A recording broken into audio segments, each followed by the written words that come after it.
by Kenmare is en hulle het ons uitgedaag vir die Ice Bucket Challenge ten bate van MNS, né?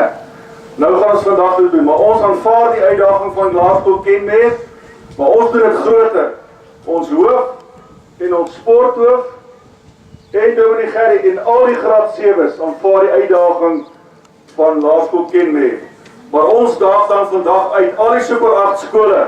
Laerskool Standerton, Laerskool Goudkop, Laerskool Russiewil, Laerskool Lahoog, Laerskool Kroonhof, Laerskool Vredepart, Laerskool Heidelberg.